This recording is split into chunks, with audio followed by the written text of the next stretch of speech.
Sige, Okay. sige po. Let us bow down our heads and feel the presence of the Lord in the name of the Father and of the Son and of the Holy Spirit. Amen. Heavenly Father, we thank you for this wonderful night, for this moment that you have given us to be together once again for this review class under our very able reviewer and facilitator. And we hope, dear Father, that you continue guiding all of us as we go through the process of reviewing applying for the board exam. And we also ask you to continue blessing and guiding our facilitator, Ma'am Maria Ana Pulido, so that she will be able to impart her knowledge, her techniques to all of us, so that this group, these future environmental planners who are getting ready for the July 2025 exam will be all passers. We ask all of this through Jesus Christ our Lord. Amen. In the name of the Father, and of the Son, and of the Holy Spirit. Amen. Okay. Thank you, James. So, Jen, are you ready to share your screen? So, okay.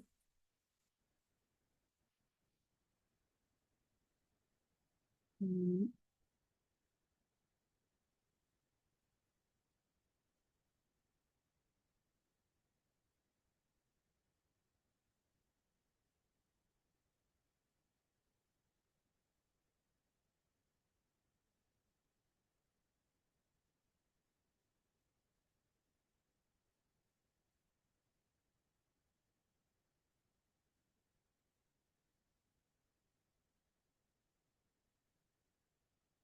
Okay, number 4.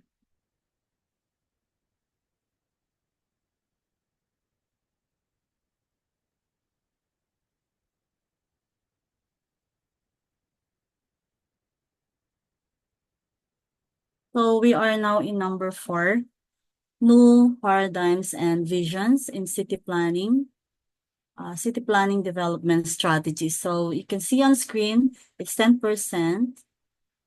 And then 10 items is spread within the Bloom's taxonomy. We have 2 items under remembering, and then 3 items. This is it remembering? I forgot the order. So 2, 3, 5. So 10 items. Remembering, is it understanding, applying, analyzing? Yeah, analyzing 5 items, and then applying 3, and then remembering. No, no, no, no. Understanding 2 items. So, okay. And then for 4.1, we have 2%, and then 2%, dalawang 2%, and then dalawang 3%. So, what are these new paradigms anyway? What new paradigms and visions, right? And visions in city planning, development strategies. So there are in recent years, urban development has witnessed a paradigm shift driven by socioeconomic, environmental, technological transformations, and many more. So that traditional approaches centered on land use, zoning, and central business districts are giving way to new paradigms that emphasize sustainability, inclusivity, adaptability. And so these emerging paradigms integrate innovative frameworks, such as if you've heard about smart cities. So that's uh, a lot to talk about smart cities, actually. So it depends on which country, which region are you. So And then green urbanism also, and resilient urban design to address the evolving needs of cities in the 21st century. So, yes. And if we talk about sustainable cities and green urbanism, so it's all about this. It's the push for sustainable urban development has led to the emergence of green urbanism, which focuses on minimizing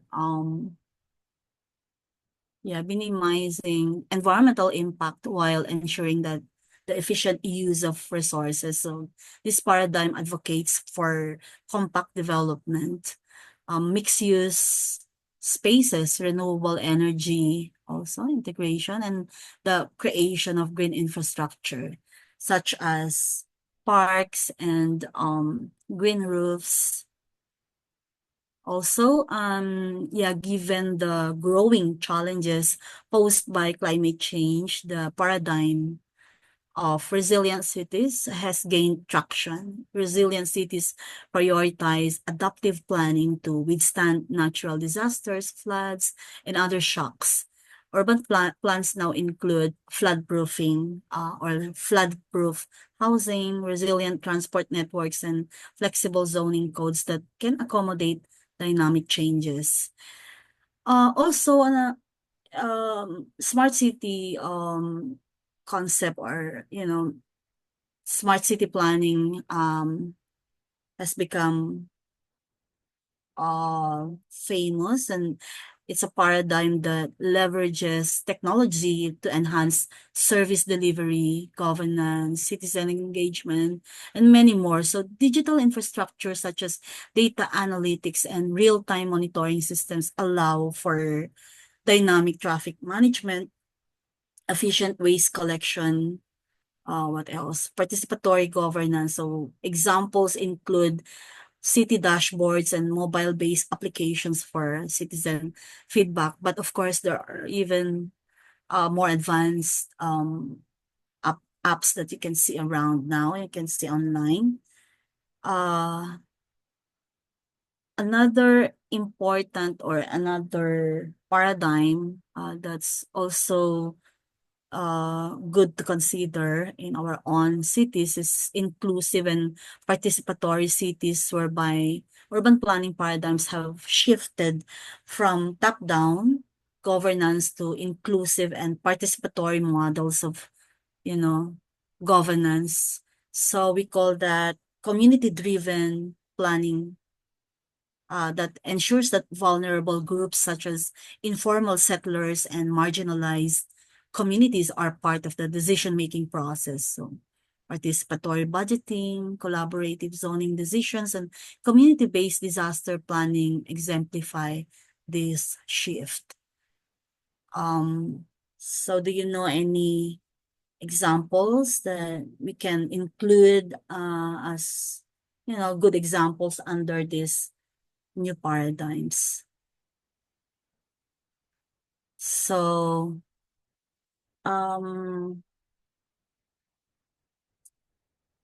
4.1 is analyze existing policies on environmental issues and urban risk management in the context of city resiliency. So that's 2% from the 10% there at number 4. So there are 2 questions which belongs to the analyzing level in the Bloom's taxonomy. I prepared questions for this. However, it will be answered later in through the Google form. All right. So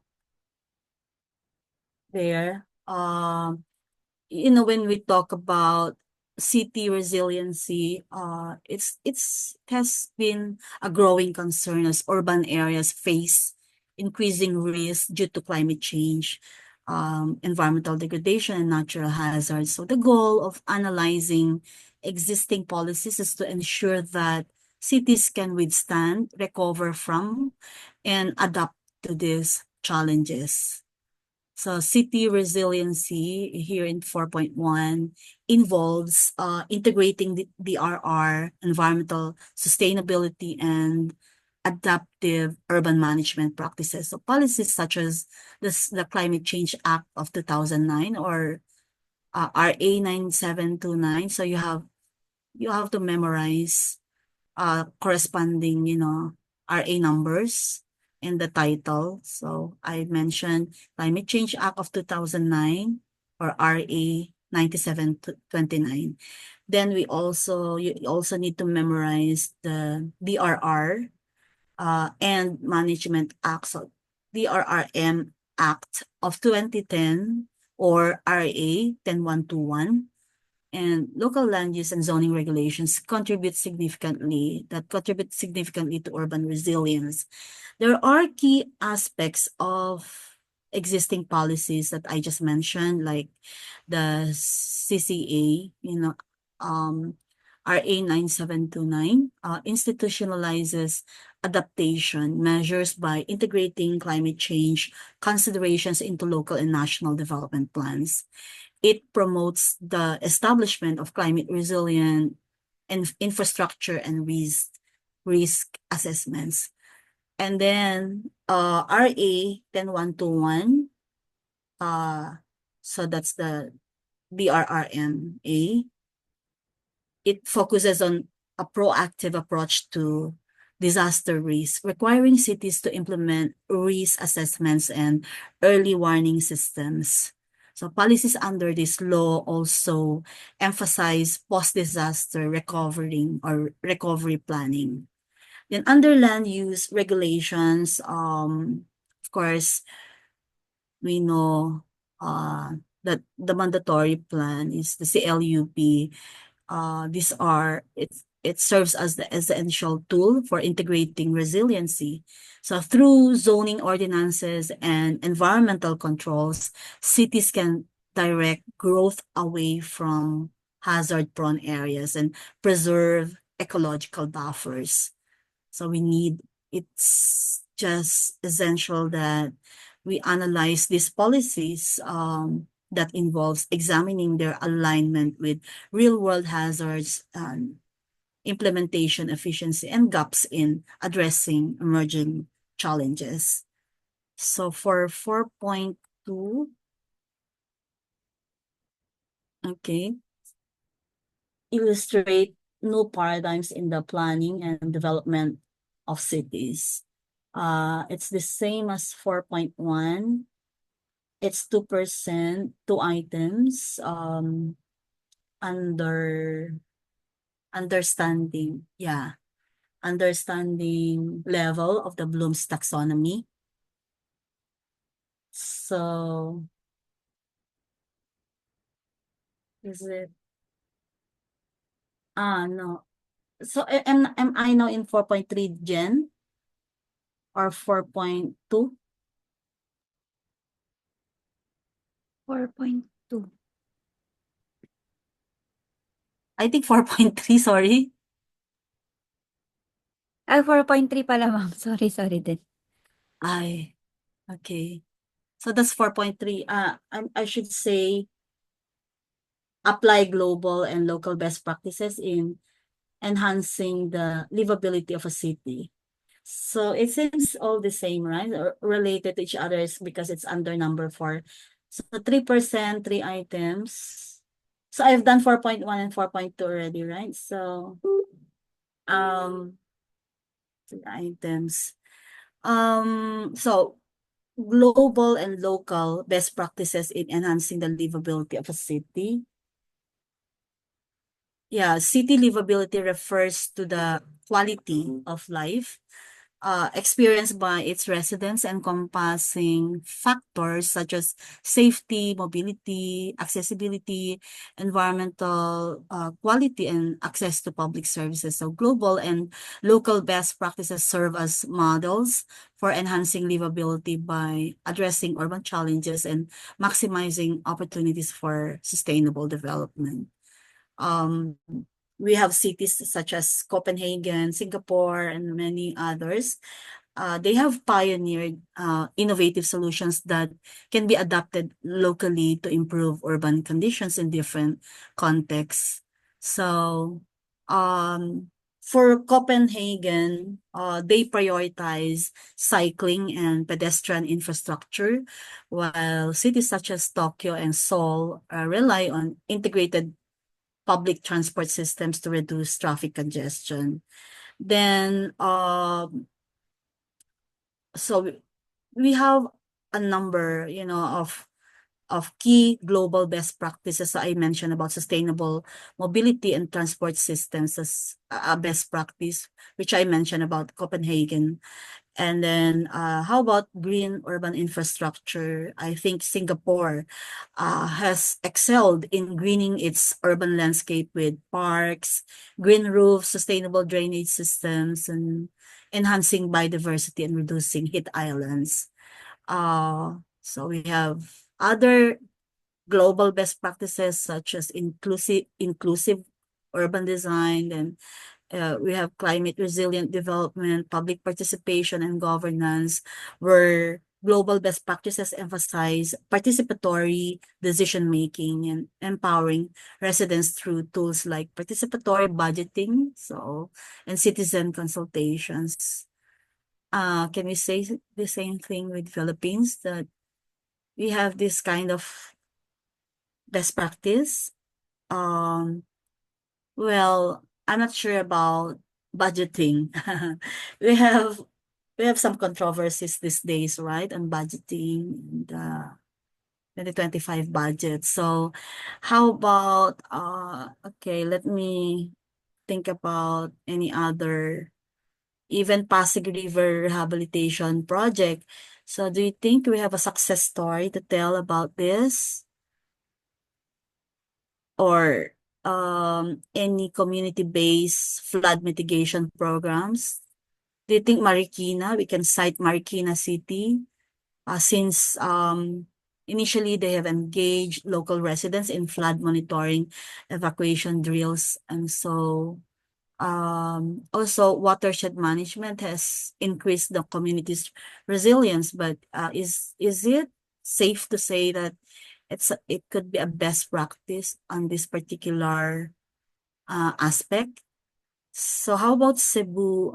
They're adopting bus rapid transit, or the BRT, to reduce traffic congestion. So I think they've been inspired probably by Curitiba's success in integrating BRT systems into city planning. But of course, a lot more to say, especially when you have seen something, you have seen some local best practices in your own respective cities. So maybe you can share also. So we are now, I think I can proceed already to 4.4. Examine the influence of urbanization on migration and mobility, transportation, and infrastructure planning. So 3%, 3 items, and under analyzing level. So you can just imagine this new paradigms and visions and city planning development strategies. It consists of 4.1 to 4.4. And if we be prepared, you can be assured you can answer the 10%, right? Or 10 items in area 2 of your board exam. So it's just a matter of, you know, you need to be guided by this DOS. So, but not limited to. So we can't be sure they will just give they will give these items that you're seeing on TOS, probably more. So we should not think that it could be less, but this is just a minimum requirement anyway. So they can give more difficult questions than this. So for 4.4, examine the influence, okay? So the influence of urbanization on migration and mobility transport infra plan. So urbanization has been a driving force behind the transformation of cities globally, creating opportunities for growth while posing numerous challenges. So the rapid increase in urban populations influences migration patterns, mobility, etc., often requiring city planners to develop comprehensive strategies to address the complexity of urban systems. So let's tackle first urbanization and migration. So what should be our narratives within in this context under 4.4? Urbanization has led to significant rural to urban migration in search of better job opportunities. What else? Educational institutions, living, and of course, living conditions in general. So in developing countries like the Philippines, cities such as Metro Manila, Cebu, they act as magnets, pulling large number of migrants. So this population influx can lead to overcrowded settlements, informal housing, and strain on basic services like water, electricity, and waste management, among others. However, cities with efficient management of migration see benefits such as labor market growth and cultural diversity. So urban policies must address affordable housing, access to social services, and the integration of migrants into urban communities to prevent socio-economic imbalances.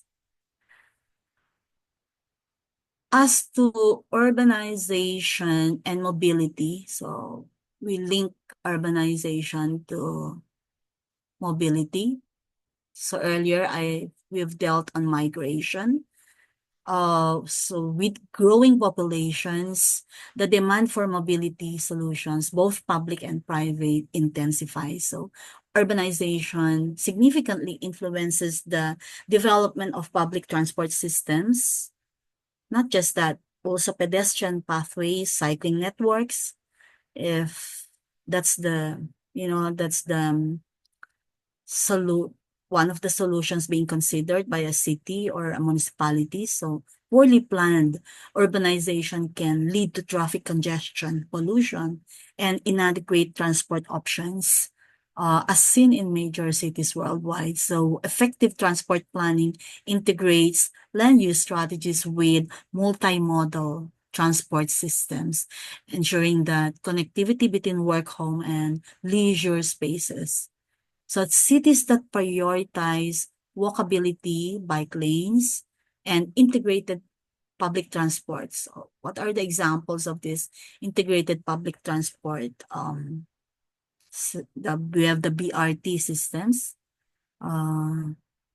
or our Metro Manila as MRT expansion, so to achieve sustainable and inclusive mobility. Now we have influence of urbanization in transportation or infrastructure and infrastructure planning. Okay, I've done with transportation. So infrastructure planning. Urban growth demands robust infrastructure planning encompassing roads, bridges, sewage systems, and utilities. So infrastructure investments must anticipate future growth while ensuring equitable service delivery.